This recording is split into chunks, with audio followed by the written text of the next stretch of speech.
Bine ați venit, suflete căutătoare de lumină și transformare! Astăzi, 20 februarie 2026, ne aflăm în pragul unui moment astral rar, foarte rar, un adevărat reset cosmic care nu s-a mai manifestat în acest mod de peste câteva sute de ani. Ultima conjuncție Saturn-Neptun în Berbec a avut loc în 1703, iar la gradul 0 al zodiacului, punctul primordial al inițierii și acțiunii, este un eveniment care marchează un nou capitol în istoria umanității. La grad exact se pare că a avut loc ultima dată acum câteva mii de ani. Bun. Saturn, stăpânul structurilor, limitelor și realității tangibile, se unește cu Neptun, zeul dizolvării, iluziilor, spiritualității și visurilor colective. Exact la 0 grade în Berbec, semnul focului primordial al începuturilor curajoase și al inițiativei individuale. Acest numit punct 0 nu este doar un aliniament planetar, este practic un far cosmic ce dizolvă vechiul pentru a forja noul, un paradox unde rigiditatea se topește în infinit, deschizând porți spre o eră de redefinire globală.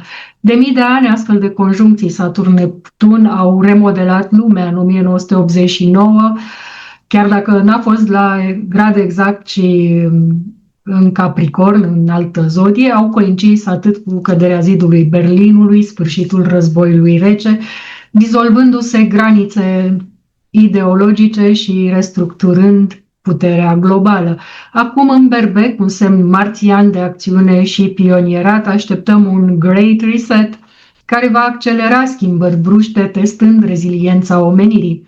Vibrația numerologică universală a zilei, numărul 5, cum am pus și în articolul premergător, amplifică această energie de libertate, adaptabilitate și haos creativ, dar și de instabilitate temporară, aliniindu-se perfect cu tema dizolvării și reconstrucției. Data de 20 februarie 2026 se profilează ca un punct pivotal la nivel global, marcat de o conjuncție rară, cum am spus, între Saturn și Neptun la 0 grade în Berbec și combinată cu vibrațiile numerologice ale numărului 5. Această zi este interpretată în astrologie ca un reset cosmic, un moment zero care ar putea iniția o eră nouă, dizolvând structuri vechi și forjând altele noi. Din perspectivă numerologică, acum se accentuează schimbările bruște și mișcările promotoare de libertate cu potențial mare de instabilitate, dar și de oportunități transformative. Voi face o mică analiză privind aspectele globale cu focus pe plan social, politic, economic, efecte asupra alianțelor internaționale și țărilor cheie, bazându-mă pe interpretări astrologice și numerologice standard. M-am informat, am citit ziarele, am ascultat pe YouTube părerile diversilor analiști politici și am comparat cu ce mi-au dat mie ca informații astrele și numerele. Vom începe numerologic.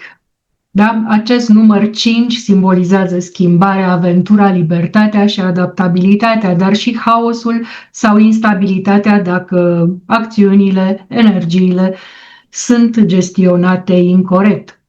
Februarie 2026, ca lună universală 5, amplifică aceste energii la scară globală, sugerând un moment zero unde vechiul se prăbușește pentru a face loc noului. Impactul social poate aduce această vibrație 5, mișcări de masă, proteste sau revolte pentru libertate, potențial ducând la schimbări în normele sociale. De exemplu, ar putea accelera migrații masive sau reforme în drepturile omului cu riscul de dezordine socială în zone instabile. Da? Această digitalizare forțată și control-cenzură s-ar putea încerca să se implementeze cu mai mult sau mai puțin succes. Vom vedea. Impactul politic pot fi schimbări neașteptate în leadership, alegeri sau alianțe cu accent pe inovație, dar și pe riscuri de conflicte. Numărul 5 este asociat cu riscuri calculate, deci guvernele ar putea iniția reforme radicale, gen trâns de gât cum este guvernul Bolojan, dar cu potențial de eșec dacă nu sunt ancorate în realitate. Impactul economic constă în fluctuații majore pe piețe, cu oportunități în tehnologie, călătorii sau resurse noi, dar și crize financiare bruște. Abundența vine prin adaptare, dar 5 ne avertizează împotriva speculațiilor riscante, potențial ducând la reseturi monetare sau inflație globală.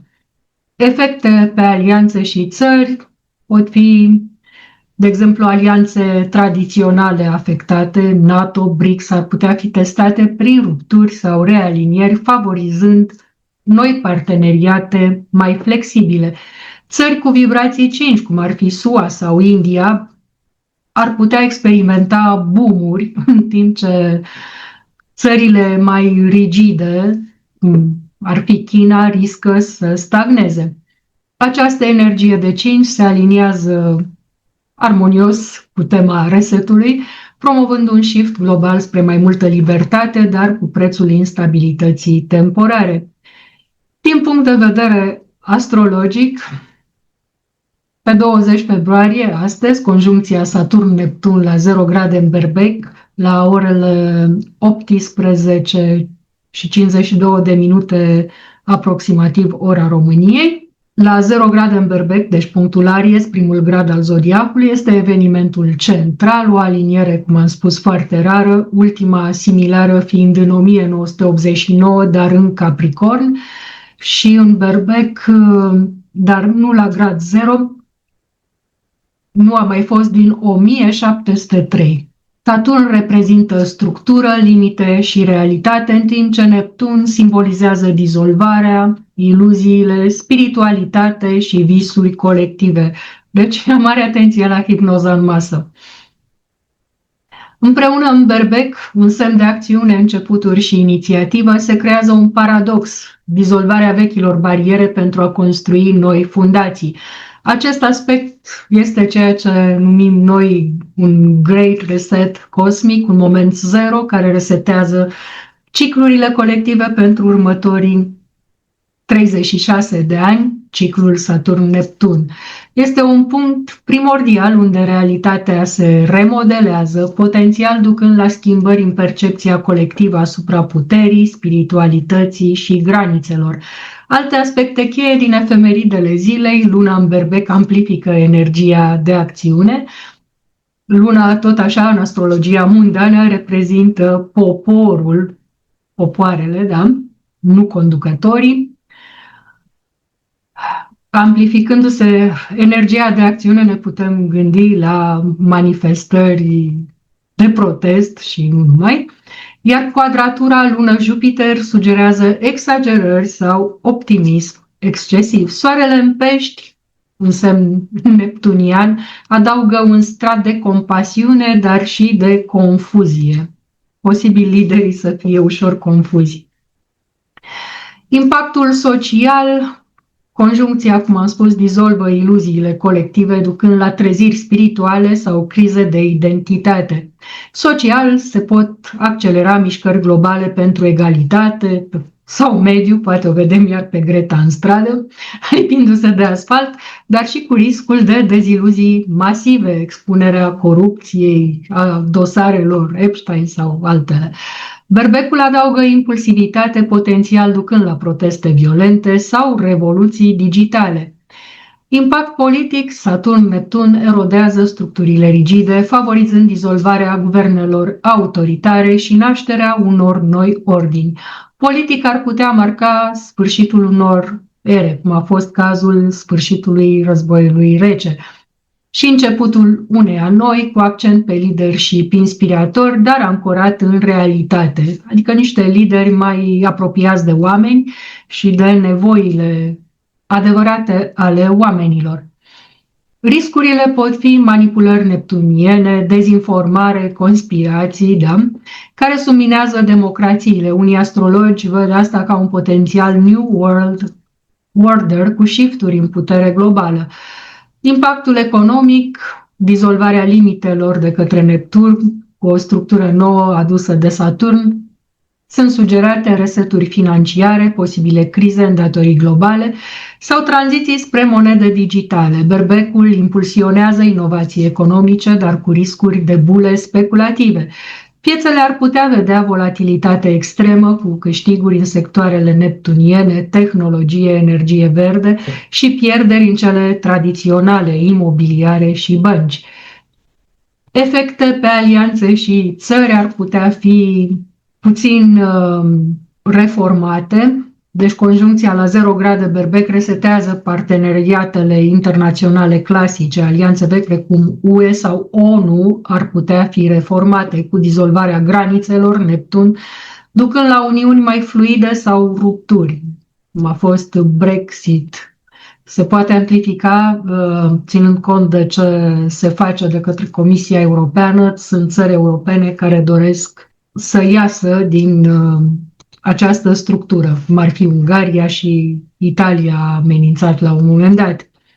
NATO ar putea vedea realinieri cu țări ca Turcia sau Ungaria ieșind din ecuație, favorizând alianțe noi bazate pe valori spirituale sau economice comune.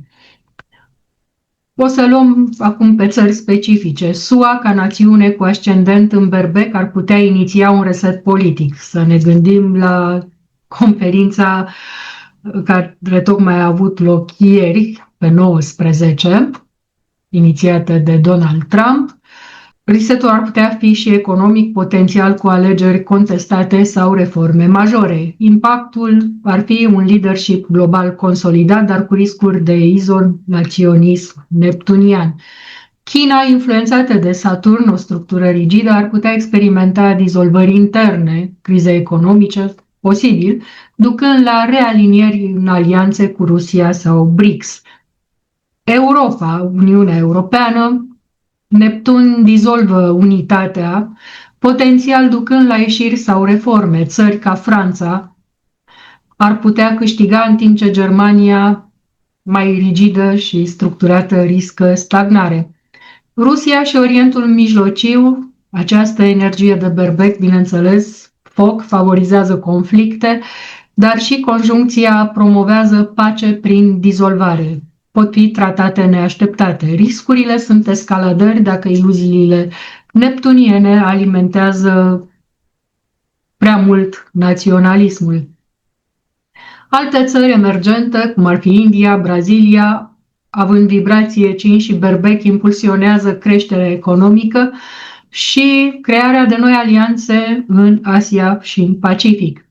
În ansamblu, 20 februarie ar putea fi un catalizator pentru un reset global, unde vechiul sistem economic-politic se dizolvă pentru a permite inovații.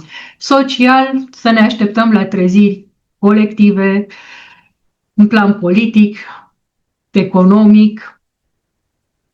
Totuși, energiile cer prudență, schimbările bruște pot duce la haos dacă nu sunt ghidate de realism și mai ales dacă sunt conduse rigid. Mare atenție guvernanților de oriunde s-ar afla. Această conjuncție, cum am spus, promite un shift paradigmatic unde iluziile colective, Neptun, sunt confruntate cu realitatea dură a lui Saturn, ducând la treziri masive. Pe plan financiar și economic așteptăm volatilitate extremă, crize în datorii globale, tranziții spre monede digitale sau reseturi monetare, cu bule speculative izbucnind, dar și oportunități în domeniul tehnologic, energia verde și inovații sustenabile. Piețele ar putea vedea pierderi în sectoare tradiționale, cum am spus, imobiliare și bănci, și câștiguri în cele neptuniene, forțând o restructurare economică ce prioritizează echitatea și adaptabilitatea la schimbările climatice. Da. Social și relațional, energia berbec impulsionează mișcări de masă pentru egalitate, mediu și drepturile oamenilor, dar cu riscuri de proteste violente sau crize de identitate colectivă. Relațiile interpersonale și colective se dizolve de iluzii,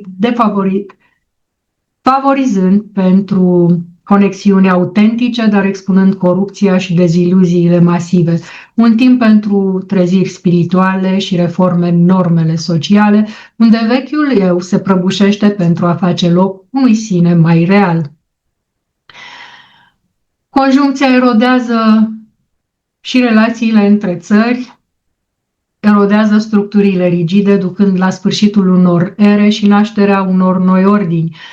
Cum am spus, alianțe tradiționale, NATO, BRICS, UE, ONU sunt testate prin rupturi sau realinieri, favorizând parteneriatele flexibile, bazate pe valori comune sau interese economice. În ultimele 24 de ore, acest impact, cum am văzut, se manifestă deja. Președintele Trump a condus ieri prima ședință a Board of Peace la Washington, un forum nou cu reprezentanți din peste 26 de țări, unde SUA a negociat 10 miliarde de dolari pentru reconstrucția Gaza, iar alții au adăugat până la 7 miliarde, declarând războiul din Gaza terminat, în ciuda atacurilor izraeliene continue.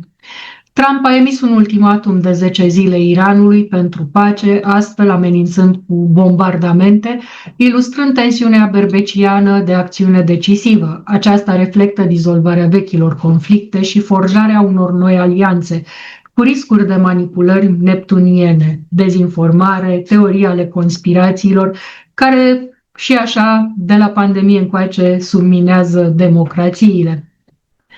Pe liderii politici principali, prin prisma cifrelor de destin, o să-i analizăm foarte pe scurt și din punct de vedere al zodiilor.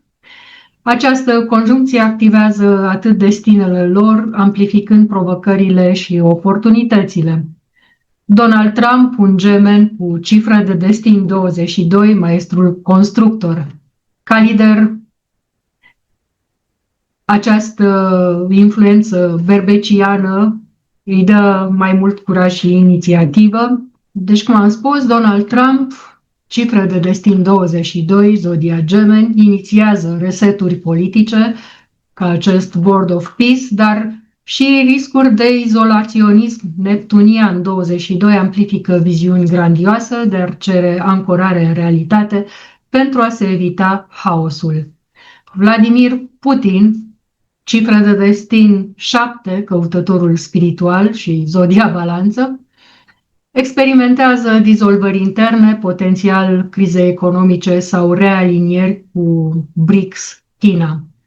7 favorizează introspecția, dar în berbec poate alimenta sentimentul de naționalism, escaladând conflictul în Ucraina sau discuțiile pentru pace recente. Xi Jinping, cifre de destin 3, comunicatorul creativ și zodia Gemeni. Pentru China se prevede o rigiditate saturniană și risc de stagnare economică, dar poate câștiga prin alianțe în Asia și în zona Pacificului. Treiul impulsionează inovațiile, dar presiunile pe Uniunea Europeană, tarifele contra Chinei arată dizolvarea unității globale. Emmanuel Macron, tot o cifră de destin 3, dar Capricorn, iar Franța este puternic influențată de berbec, poate câștiga prin reforme. Macron pușează Buy European și împrumuturi comune ale UE, contracarând presiunile de la Trump, China și Rusia. 3 amplifică și creativitatea diplomatică. Să ne gândim, totuși, în acest moment Macron este în India, în vizită oficială. Giorgia Meloni, tot Capricorn, dar cifră de destin ca și Trump 22, este aliniată cu Friedrich Merz al Germaniei și poate favoriza realinieri în cadrul UE, ca și Trump construiește structuri noi, dar în berbec impulsionează creșterea economică în țări emergente. Ursula von der Leyen, ca președintă UE, pușează aprofundarea pieței unice și cooperarea îmbunătățită, contracarând amenințările externe Rusia, China și SUA. Ea rezonează perfect cu vibrația zilei și se adaptează, dar Uniunea Europeană riscă dizolvări mai ales din cauza discuțiilor legate recent de Groenlanda. Aceste energii, cum am spus, cer prudență maximă, schimbările bruște pot duce la haos dacă nu sunt ghidate de realism. Totuși, ele oferă oportunități transformative, un New World Order unde vechiul se dizolvă pentru inovații. Acum vom continua, cum v-am obișnuit când facem astfel de analize. Am extras doar 3 carduri oracol și vom continua cu partea de meditație pentru a ne reseta noi pe noi în liniște și pace și să fim pregătiți să mergem frumos și armonios fără să picăm în haos și în excese. Cardurile care au ieșit astăzi le voi pune în ordine. Writer din oracolul șamanic, tot Lichtcodes din oracolul portalurilor energetice și cristalele, ca și data trecută, acum câteva zile, când am extras tot obsidianul, deci tot protecția. Le vom analiza pe scurt. Mesajul principal al cardului Călărețul simbolizează mișcare rapidă, știri neașteptate, oportunități de călătorie spirituală sau decizii cruciale atunci când suntem la o răscruce, la acest punct zero de reset și încotro o luăm.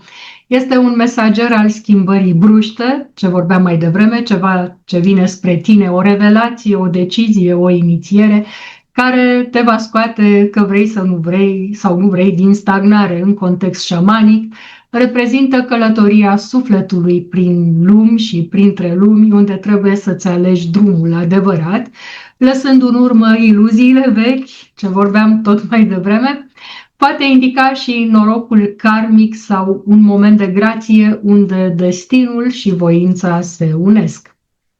Celălalt card, tot Light Codes, mesajul principal, tot cum știm, este zeul egiptean al înțelepciunii, al magiei divine, scrierii și luminii, aduce inițieri de lumină puternice, coduri de lumină cum ne plac nouă, recalibrarea câmpului luminos, trezirea maestrului interior și conexiunea cu magia divină.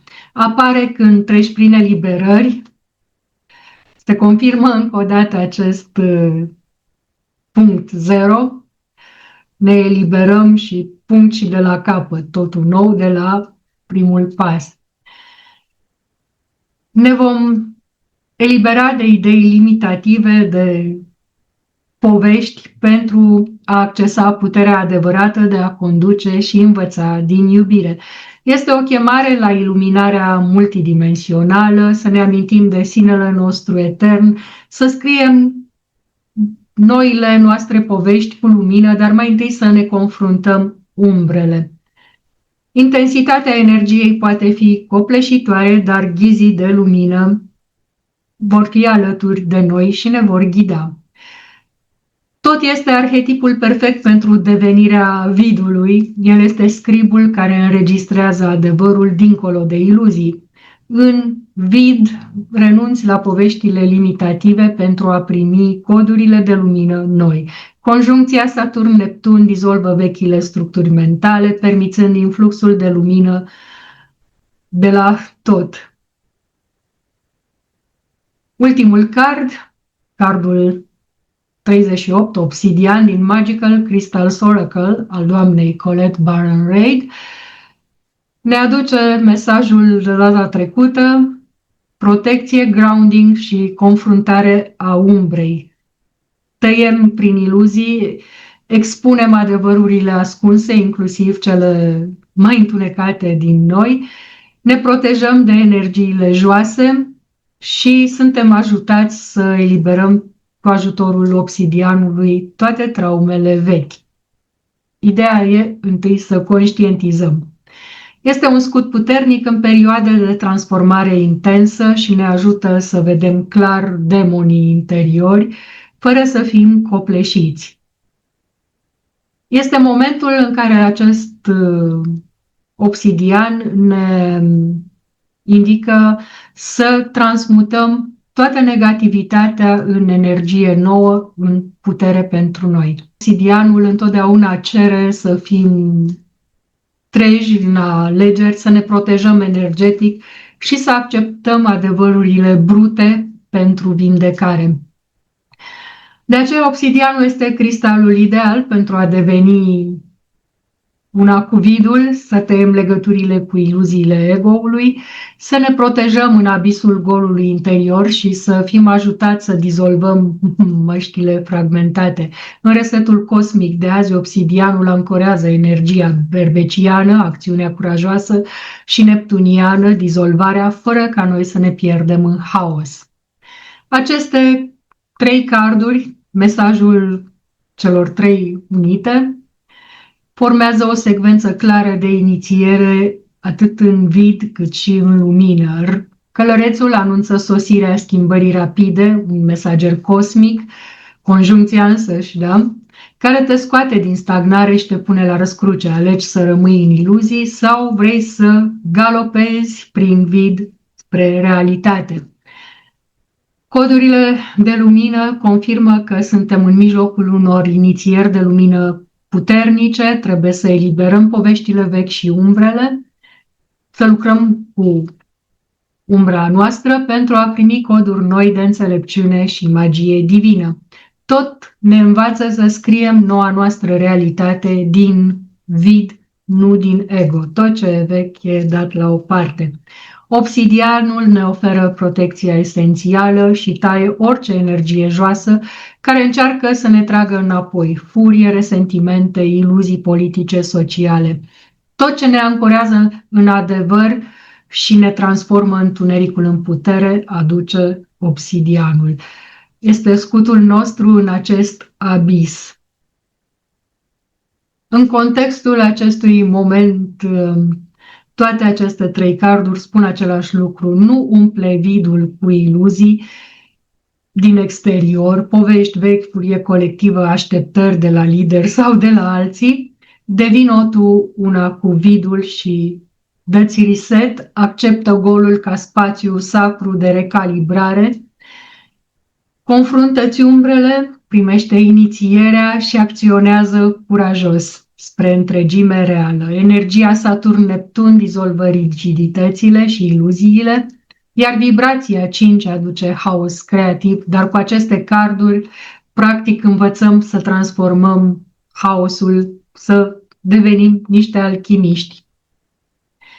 Continuăm cu meditația și sper ca fiecare dintre voi să pornească pe un nou drum de la momentul zero, fără a mai sta ancorați în umbrele, fricile și balastul trecutului. O seară bună în continuare și meditație plăcută! Găsește un loc liniștit, unde să nu fii deranjat, undeva unde îți imaginezi că ești într-un sanctuar al abisului cosmic. Poți avea o lumină slabă, aprinzând o lumânare roșie, focul inițiator al berbecului și al acțiunii, și dacă ai și una albastră, ca oceanele dizolvării neptuniene. Poți folosi cristale,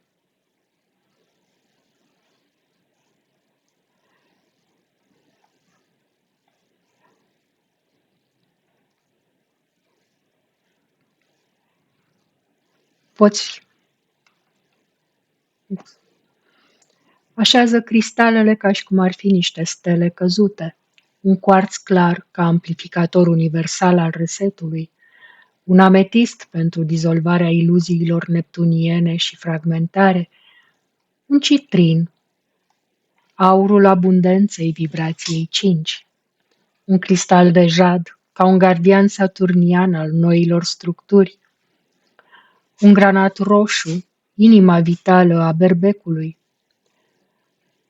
Și poți să șoptești către ele.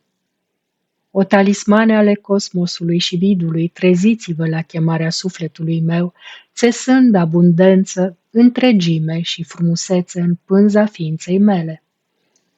Poți pune o muzică eterică, sunete de harpă celestă, valuri oceanice cu tobe ritmice, pentru a onora berbecul, sau, de ce nu, frecvențe binaurale de 528 de Hz pentru transformare. Respiră profund în ritmul lui 5. Inspiră esența libertății și a întregimii. Expiră lanțurile fragmentării și egoului. Invocă protecția.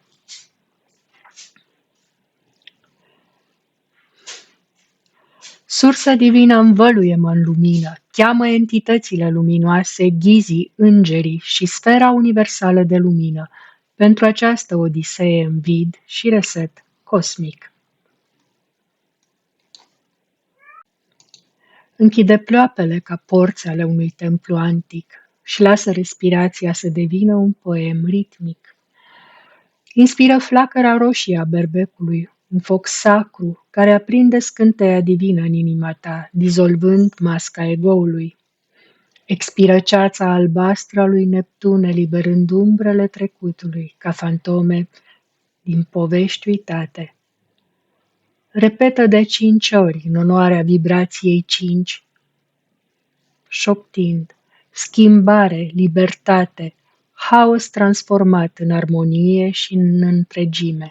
Schimbare, libertate, haos transformat în armonie și întregime. Schimbare, libertate, haos transformat în armonie și întregime. Schimbare, libertate, haos transformat în armonie și întregime. Schimbare, libertate, haos transformat în armonie și întregime. Scanează corpul ca un erou mitic în labirintul sufletului. Încep de la picioare, unde simți rădăcini energetice pătrunzând în pământ, ancorându-te în realitate. Urci atenția ușor spre cap, unde o lumină albastră neptuniană dizolvă toate blocajele mentale, fragmentări sau iluzii ale egoului. Invocă entități care îți plac, pe Mama Gaia, elementalii pământului, pentru stabilitate în schimbare și devenire a vidului. Poți să șoptești: Mamă Gaia, ancorează-mă resetul cosmic și în vid, țesând rădăcini de jad în sufletul meu, pentru a crește arborele abundenței. Poți activa cristalele. Ține ametistul la frunte pentru claritate spirituală și pentru dizolvarea vălului. Vizualizează numărul 5 ca o stea aurie pulsând în chakra rădăcină, promovând adaptabilitate, libertate și trecerea de la fragmentare la întregime. Simte vidul interior. Simte vidul ca un far interior, chemându-te acasă la sinele adevărat, unde golul dintre ego și realitate se estompează. Acum cheamă corul entităților ca pe niște muze din Olimp, să-ți compună simfonia resetului și devenirii vidului. Respiră ca un vânt cosmic, inspiră lumină stelară, expiră negura iluziilor și a fragmentărilor. Repetă mantra intenției din The Void de 3 ori. Intenționez ca energiile vidului să se trezească în mine. Intenționez ca aceste energii să aducă schimbările necesare pentru ca eu să avansez cu viața mea. Încep procesul de îmbrățișare a vidului, astfel încât ego-ul meu să doarmă adânc în mine, astfel încât să nu mai caut lucruri externe pentru a mă face fericit. Intenționez ca energiile vidului să se trezească în mine. Intenționez ca aceste energii să aducă schimbările necesare pentru ca eu să avansez cu viața mea. Încep procesul de îmbrățișare a vidului, astfel încât ego-ul meu să doarmă adânc în mine, astfel încât să nu mai caut lucruri externe pentru a mă face fericit. Intenționez ca energiile vidului să se trezească în mine. Intenționez ca aceste energii să aducă schimbările necesare pentru ca eu să avansez cu viața mea. Încep procesul de îmbrățișare a vidului, astfel încât ego-ul meu să doarmă adânc în mine, astfel încât să nu mai caut lucruri externe pentru a mă face fericit.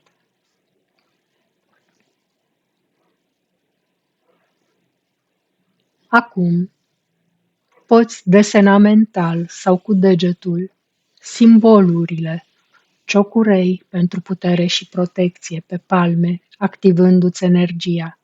Îl poți invoca pe maestrul Usui și alte entități din Shambhala și Karuna Reiki, cum ar fi Kuan Yin pentru compasiune, Saint-Germain pentru a veni cu flacăra sa violet să transmute toată negativitatea în energii benefice.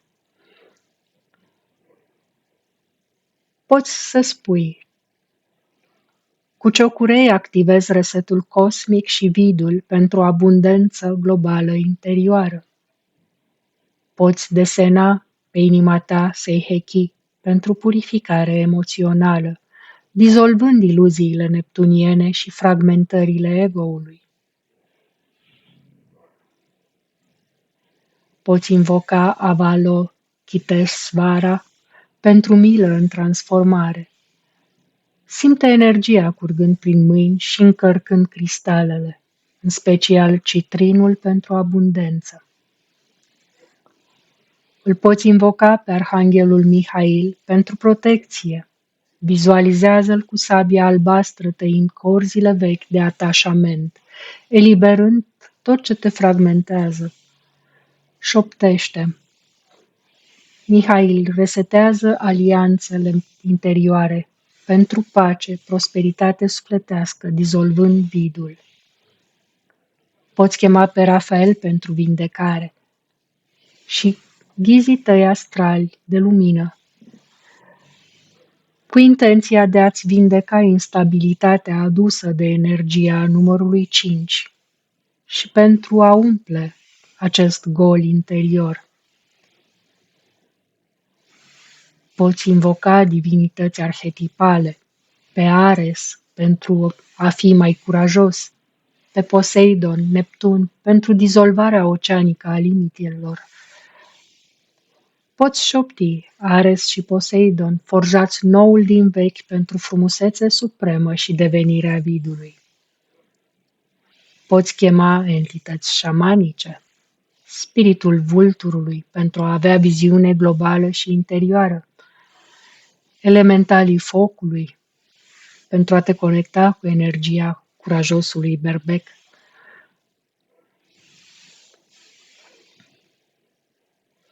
O poți invoca pe zeița Lakshmi pentru abundență, pentru manifestare transcendentă, pe Ganesha pentru deblocarea drumurilor sau orice alte entități care îți plac și care rezonează cu ceea ce îți dorești tu.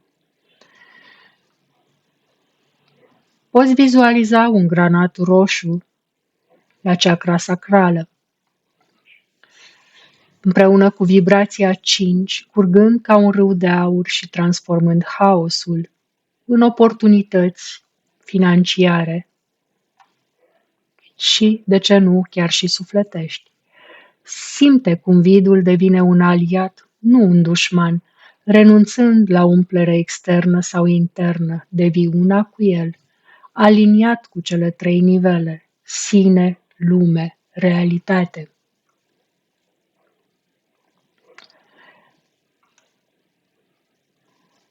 Simți cum intri în vizualizare profundă și parcă te aliniezi cu această conjuncție Saturn-Neptun ca și cum ar fi un portal zero, un vortex roșu-albastru unde vechiul eu se topește ca ceara sub soare, renăscând ca un fenix al abundenței. Numărul 5 apare sub forma unor 5 stele de aur rotindu-se, simbolizând schimbarea, libertatea și adaptabilitatea. Vidul este aici farul tău, un gol imaginat între ego și realitate, pe care tu ești aici ca să-l dizolvi, trecând prin diverse stadii, de la copilărie, întregime spontană, irealitate, mască fragmentată, la realitate, revoluție personală, prin introspecție și experiență.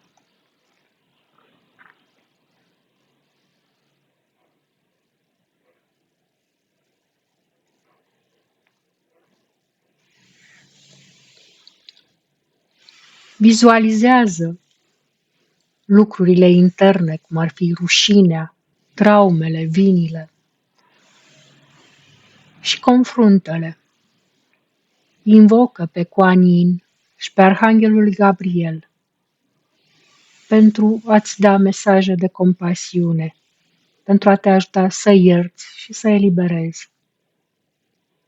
Dizolvă măștile și încearcă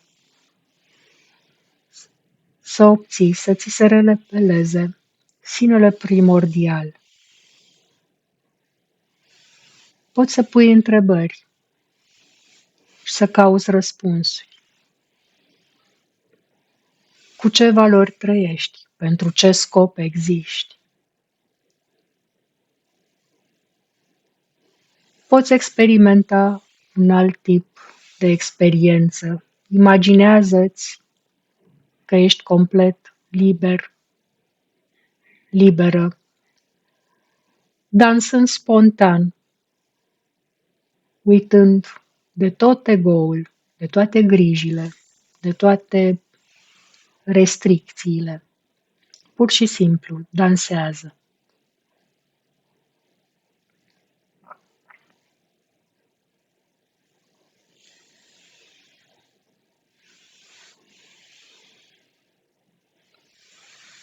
Când ai eliberat toată tensiunea și grijile și fricile prin dans, invocă pe maestrul Usui sau spiritul lupului șamanic sau ce animal de putere îți place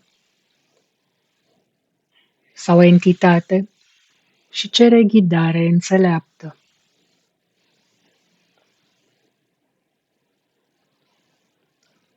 Analizează-ți relațiile, eliberează prietenii falși. Vezi unde este adevăratul tău trib cu aceleași valori, persoane compatibile cu tine, cu aceleași preocupări.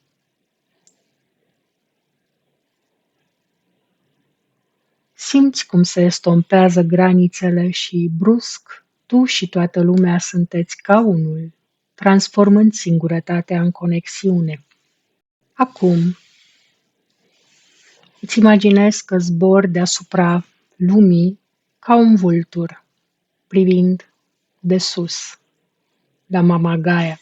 Îți imaginezi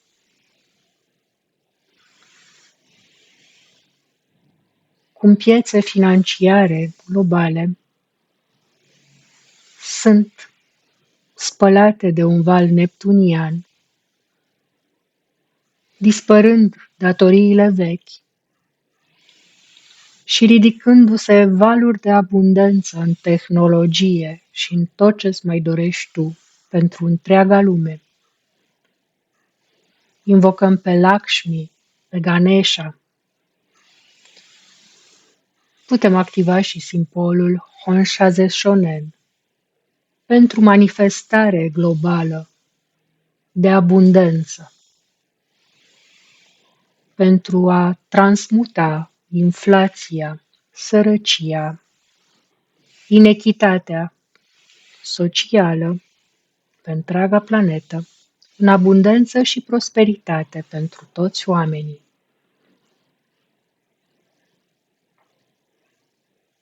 Poți să repeți, viața mea este finită, trăiesc azi ca ultima, eliberat de micini și curgând în fluxul realității. Accept schimbarea. Vezi cum toată lumea, Toată civilizația de pe Mama Gaia este resetată, natura înflorind, oameni în armonie sufletească. Vezi frumusețe supremă în artă, în iubire, în mediu, în tot. Și atunci când ești gata, aduci toată această frumusețe, natură înfloritoare, în interiorul tău,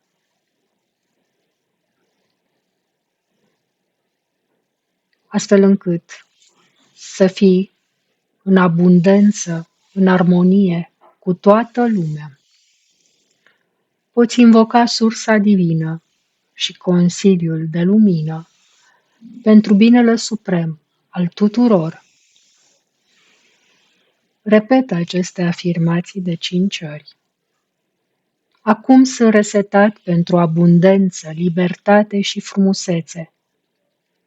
Lumea interioară se transformă în cel mai bun scenariu, devenind vidul ca întregime. Sunt resetat pentru abundență, libertate și frumusețe. Lumea interioară se transformă în cel mai bun scenariu, devenind vidul ca întregime. Sunt resetat pentru abundență, libertate și frumusețe. Lumea interioară se transformă în cel mai bun scenariu, devenind vidul ca întregime. Sunt resetat pentru abundență, libertate și frumusețe. Lumea interioară se transformă în cel mai bun scenariu, devenind vidul ca întregime. Sunt resetat pentru abundență, libertate și frumusețe. Lumea interioară se transformă în cel mai bun scenariu, devenind vidul ca întregime. Simți acum cristalele pulsând, jadul care stabilizează, cuarțul amplificator, granatul ce vitalizează. Vizualizezi alianțe internaționale ca metafore interioare, dizolvând granițe și realiniere cu valori comune.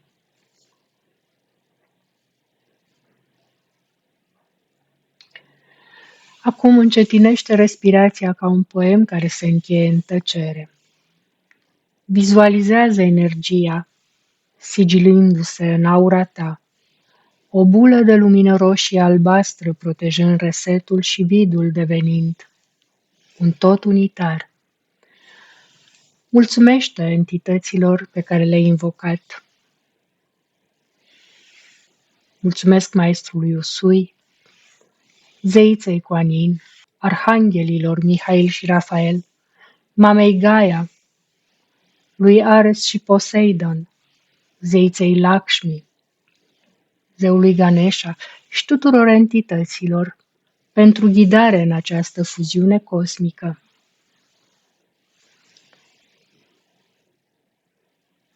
Eliberează-le cu recunoștință și le vezi plecând ca niște frunze plutind în vânt.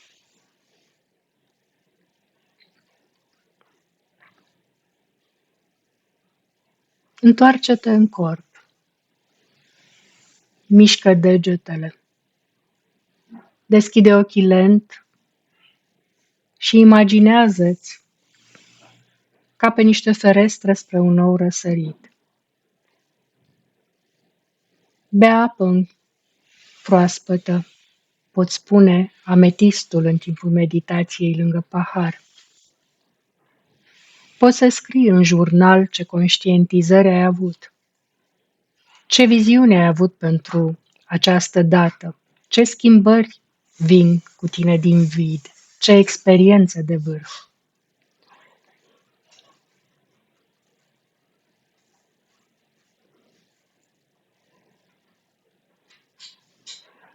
Să vă fie de folos.